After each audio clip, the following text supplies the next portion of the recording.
Hello，大家好，欢迎来到 BP 评科技，我是 BPW。WWDC 26就在刚刚结束了，我身后还正在播放 Apple 的影片。看完今年 WWDC 最大心得就是苹果的 AI 终于要开始做事了。虽然说它只是兑现2024年的那一堆承诺而已，但是它至少从一个只会问答、只会改文字、只会修改图片的 AI， 真的变成开始理解你荧幕上面的内容，你装置里面有什么资料。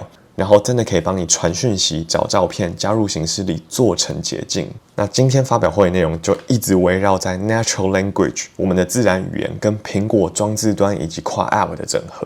所以今天这部影片我们会用15点来非常详细的整理这一次 WWDC 的重点。Apple Intelligence 它发表会讲得很美好，但是到底能不能在日常上面使用，中文跟第三方的 App 能不能跟上，我们还是要等实测才可以知道。好，首先第一个部分，今年的主轴不是 iOS 27，很明显可以看到嘛 ，Apple 在一开场就把这个主轴分成3大块。第一个是平台优化，修正了 Liquid Glass 的可读性，工具列 Sidebar 的调整 ，App Icon 的对比提升，整体的效能、搜寻、AirDrop 等等的速度都越来越快。第二个部分就是在讲安全性的部分，就关于小孩的安全。那这个我等一下也会特别讲一下，因为我自己觉得蛮感人的。在 AI 发展的这个时代之下，大家都在追求模型自动化，比较谁的模型比较聪明。但是苹果在 WWDC 上面还是愿意为这一种小孩、家庭，然后以及整个学习的状况去做优化，我自己是觉得蛮感人的，因为根本没有人在发表会提过这些东西。那这也是 Apple 最 care 的东西。那第3块就是精华 ，Apple Intelligence 跟 Siri。这次 Siri 它不是只有换界面或是讲话更自然这么简单，苹果是直接把它变成一个 App 的入口，就如之前传言的 Siri App。所以 Siri 现在看得到你手机里面有什么东西，然后有哪些 App 可以去联动 ，Siri 都可以开始理解。所以 Siri 从一般的聊天机器人，终于变成整合 Apple 生态系的工作流。好，我们就开始正片。第2个部分来讲平台优化。Liquid Glass 它现在变得更客制化，它从原本的 Ultra Clear， 然后可以一路调整到 Fully Tinted， 表示说苹果它还是没有放弃 Liquid Glass 的玻璃感，但是界面它就不能只是漂亮，它重点还是要能读，才可以符合辅助使用。那第2个部分的话就是工具列的更新。Sidebar 它把它移动到更边边，所以你这样子主要的内容看起来会变得更大，然后旁边的侧边栏它就缩小，然后圆角跟界面它终于也把它用一致了。对，在 macOS 的部分，它有很多地方是不一致的，所以现在长时间用起来，强迫症的人会觉得更舒服。那第3个部分，苹果就讲到一大串效能的更新，虽然说听起来有点无聊，但是这些东西都蛮实际的。iPhone 跟 iPad App 下载的速度可以提升30%，而且不是只有苹果自己的 App， 它连第三方 App 都适用。第2个部分就讲到新的照片显示速度最快可以到70%，所以比如说你常常点开相簿啊，做拍照截图的人很有感，你每次要回相簿看一下的时候，它这个载入的速度就会变得更快，就不会很卡。AirDrop 的速度也提升了80%。然后第4个部分，它讲到旧的 iPhone 也可以更快，因为苹果提到了 CPU Scheduler 的优化，所以只要支援 iOS 27的机型，那今年很不错 ，iPhone 11之后全部都可以支援。第4个部分，他们就讲到了一些很多细节的更新，像连线讯息、搜寻照片这些小小的更新。首先 ，WiFi 跟行动网络它的切换变得更聪明。因为手机有时候它会连到一个讯号看起来很强，但是不好用的 WiFi 上面。那这时候，今年 iPhone 它就会自动去侦测说什么时候要连 WiFi， 什么时候要切回行动网络。接着 iMessage 它传送照片跟影片的时候，它会直接有个进度条去显示它的速度，所以你就知道说照片到底有没有传出去，还要花多久时间。大的档案的时候，你也不会去拖慢整个对话的进度。在苹果讲到了搜寻优化 （Search Index）， 简单来说，系统会把你的内容整理得更好。像是很久以前的信，你只要关键字里面跟它有关，它还是可以直接跳出在前面。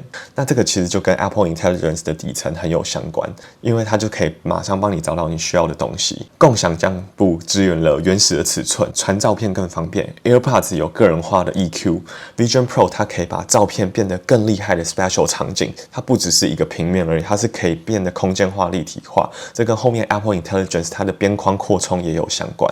再来的话就是讲到 Maps，Apple Maps 的 3D 它也是透过 AI 的渲染，去让它变得更逼真。所以你看，今年 Apple Intelligence 的优化，它就逐渐放在每个小更新上面。那当然 Gemini 也是功不可没啊。接着影片第5个部分，我们来讲到安全性的提升，也是我觉得最感人的部分。你看 WWDC 苹果它花很多时间在讲说，要怎么让小孩应用科技，家长要怎么陪伴小孩，年龄这件事情的范围要怎么被考虑，睡眠跟健康这些事情要怎么被顾到。这件事情我是真的觉得蛮感人的。那你看 Google 的 I.O. 或者前几个月的发表会，完全都没有提到这些事情。那这一次对于 Child Account 的部分可以分成几个方向。第一个，它可以针对家长对不同的小孩去做设定，因为不是所有小孩都一样嘛，有不同的年龄、不同的成熟度、不同的生活习惯，你都可以去做不同小孩的设定。第二个部分就是跟更多儿童相关的机构合作，他把儿童的睡眠、学习、健康以及不同年龄层这些数据都纳入考量。13岁到18岁，他们也会有不同数位习惯的限制。那第三个部分就是 Child Account， 家长可以看到小孩正在做什么东西，比如说 App Store， 你就可以看到更适合 App 的年龄，家长可以去判断说这个 App 的年纪适不适合小孩使用。第四个是 Ask to Browse 跟 Ask to Buy。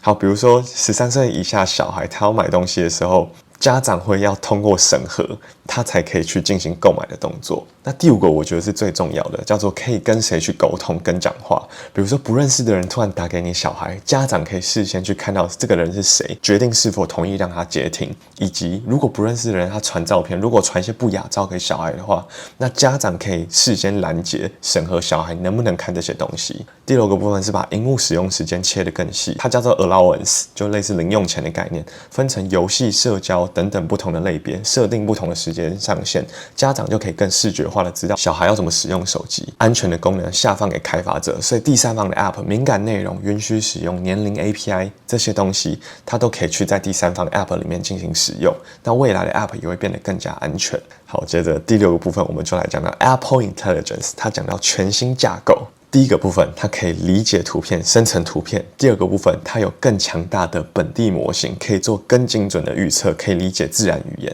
第三个，它更了解你的个人文字内容，像是好几年前的照片、很久以前的信件，你只要讲得出来、描述得出来，它都可以帮你找到。第四个，它有 Broader World Knowledge， 也就是更多世界的外部知识。那第五个的话，它可以做 App Action， 可以让 App 自己动起来。第六个的话，有 On-Screen Awareness， 它可以理解你荧幕上面正在看的内容是什么。然后最后一个部分，苹果就是一直强调隐私，强调本地端跟 Private Cloud 私有云的处理。好，第七个部分我们就来讲到 Siri， 苹果又帮 Siri 取了一个炫炮的名字，就叫做 Siri AI。但他一直强调就是 capable assistant， 它不是一个超级笨的助理了哦。我真的是已经很受不了我这个 HomePod 上面的 Siri， 它真的是太笨了。我每天问他一堆问题，他都听不懂。那接下来终于有机会可以优化了。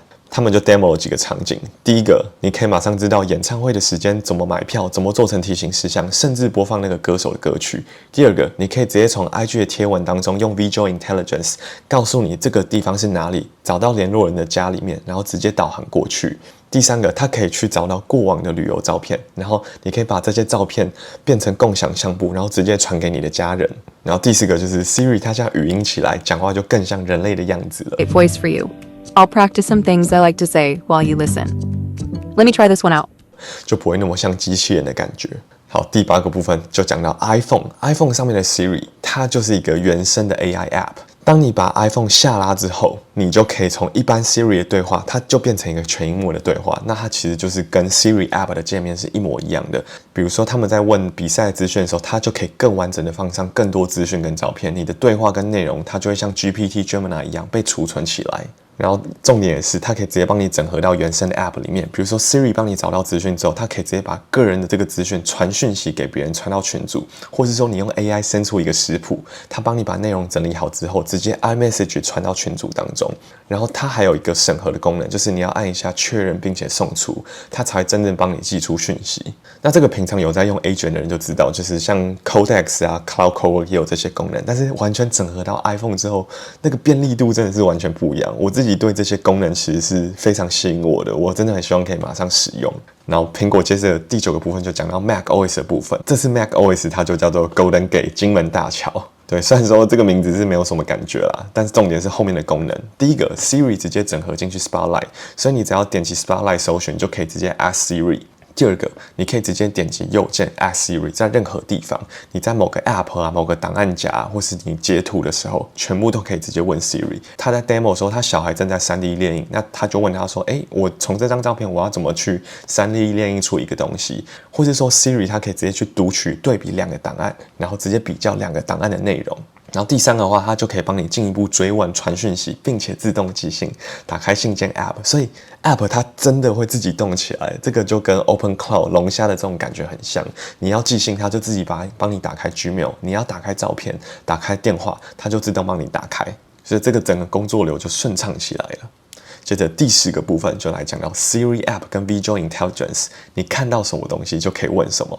所以他们这边就特别讲到 Siri App 的界面。那我自己觉得左半边很像 Google Keep 的那种方格，然后右半边就是一个聊天室的界面。那不管是在 iPhone、iPad、MacBook、Vision Pro、Apple Watch 上面都有支援。Vision Pro 的话，它就像是一个 3D 的显示，让你可以放在任何空间里面去跟 Siri App 做对答。应该说 Siri AI。那 Visual Intelligence 这段也讲了很多功能，像是 Siri Mode in Camera， 你在相机看到什么 Siri 就可以理解。第二个，它可以透过截图的方式去看出食物的热量，然后你在 Mac 上面也可以选取特定范围去问它，就很像截图去问 AI 的功能，但是就变成系统内建。然后第4个是我觉得跟我频道比较有关的，就是你手写的手账，你截图之后可以直接加入行事历当中，这对学生啊做笔记的人会很有感。我也正在想说，我下一代的手账可以怎么结合 Apple Intelligence， 这个大家就敬请期待一下。然后 Vision Pro 它更厉害，你眼睛看到哪里，它就帮你读取到哪里，直接用 AI 帮你回答。你的购买清单，甚至是你桌面上的鞋子都可以看得出来。那第11个部分就讲到各个 App 的更新很多，像 Writing Tools， 你可以直接右键 Ask Siri， 它就帮你把文章写好，然后也有自动校正，帮你把错字改好，这个也是我很喜欢的功能。然后第3方 App 也都可以支援。Safari 也加入 Apple Intelligence， 包含用 Topic 整理内容、通知你的功能，然后 Describe and Extension， 还有快速更换多个密码、自动修正更安全的密码。那在讯息的部分，如果别人跟你要照片的话 ，Siri 会有自动回复建议，或是自动去帮你找到这个照片。比如说，可能主管啊，或是朋友要跟你要东西的时候，你就可以自动化去做这件事情。那 Calendar 的话，你就可以用自然语言去新增行程，你就不用慢慢打日期、时间、地点，你打一句话之后，它就自动帮你归类好了。那电话 App 的话也更聪明，比如说你正在打电话给航空公司，你在讲跟飞机相关的事情，它就自动帮你去找到你 Gmail 当中跟机票有关的资讯，你肉眼就可以直接看到。然后家庭 App 的话，我自己也很常用，比如说它现在可以更客制化的去设定不同回家的人，然后这个人回家可以开启什么灯，这个人回家又开启什么样的家具，这个很方便。自然语言去搜寻家庭的影像，有一只浣熊在那边跑来跑去，它就侦测出来浣熊被监视器拍到了。然后第12个部分，我想要单独讲捷径。捷径这个东西真的超厉害的，它现在可以用自然语言去描述捷径，这个是我完全最想要用 Apple 做的事情。比如说，当我下班的时候，自动传讯息给谁，然后导航回家，这件事情你只要一句话就跟捷径做好了，你终于不用再一个一个慢慢排列去把捷径做出来。这个是真的，我觉得最实用的地方。我超级多想要做的捷径有哪些，大家可以直接拿来参考。第13个部分，苹果就讲到 Image Playground 跟 Photos， 他们有些功能终于正常了。简单来说 ，Image Playground 因为有了 Gemini 的加持，它现在可以做出更逼真、更高画质、更多风格的照片。然后你现在可以用文字修改，也可以用圈选的方式去修改图片。比如说这个生日蛋糕，你圈一下就可以帮它加上蜡烛。那未来第3方 App 也可以整合进去，比如说像是 Crack 它所 demo 的那个穿衣服的 App。那照片的部分，除了原本的清除功能，它可以把它变得优化更好。原本 iPhone 那个清除真的超可怕的，有时候就是你这边清掉啊，你可能身体就多了一个手臂，或是它背景乱合成。那据说目前是优化了不少，但这个我们还是要实测。第2个部分叫延伸的功能，但你就是把背景做延伸，你照片原本比较小张，它帮你把背景自动算出来。那第3个就是他们最厉害，它 demo 超级久的，叫做 Special Reframing， 它就是可以帮你调整你拍照不同的角度。这个也是我超想要去试试看的功能。比如说你把我腿拍得太短了，那我就可以把拍摄角度往上移，那我的腿是不是就变长了，然后整个拍摄角度也更好看。对，所以这个我们也是等到之后再来实测。那第14个部分就来讲到开发者，那开发者就分成3块， App Intents Foundation Models 跟 Core AI， 那就是这3个东西整合起来。App Intents 就是 Siri 可以知道这个 App 要做什么事情，我们才可以有这个动作。那接着的话就是要基于苹果的 Foundation Model 的模型，你就可以把这些东西整合进去。那 Core AI 的话，你除了用 Apple 自己的模型，你也可以使用 Gemini 或是其他的 agent。然后 Xcode 的 AI 的话，去年已经有支援，那今年的话，它又把它做了进一步的优化。好，影片第15个部分就来讲到我自己的总结。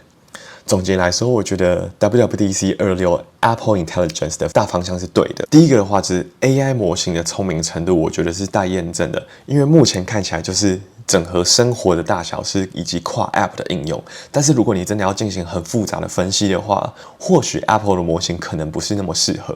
第二个，今天的 demo 集中在照片、讯息、mail， 我们没有看到其他跨 App 的应用。它当然有时候可以理解 App 的内容，但是它没有办法自动跳转到第三方的 App 或是存取第三方 App 的东西。那第三个就是，虽然说这次很创新，但是都是2024年的承诺，把它做出来而已。所以你要说很棒吗？也是很棒啦，至少有做出来，但是也是拖了2年。那第4个，我自己最喜欢的就是自然语言的应用，加上本地装置的结合，能用自然语言去控制任何的东西，这件事情就完全是我最想要，也是最厉害的。大家可以去参考我之前 Siri 2.0 的这部影片，大家就会有非常多关于自然语言的收获。以及跟 Gemini 的整合，对，那最后一个也是跟 Gemini 整合。那必须说 ，Gemini 在这一次真的是帮了一大把。你看，苹果可以让 AI 这样子突飞猛进，如果没有 Gemini 的话，保证一定是跟2025年、跟2024年一样。好，影片最后就来问问大家，你觉得今年 WWDC 你最喜欢的亮点是什么？是 Siri AI， 是自然语言，是关于小孩的安全性，还是 Xcode 以及开发相关的 AI 呢？欢迎在留言底下告诉我。那我们后续一定会有关于 iOS 27的实测，大家就敬请期待了。我们就下支影片见，大家再见。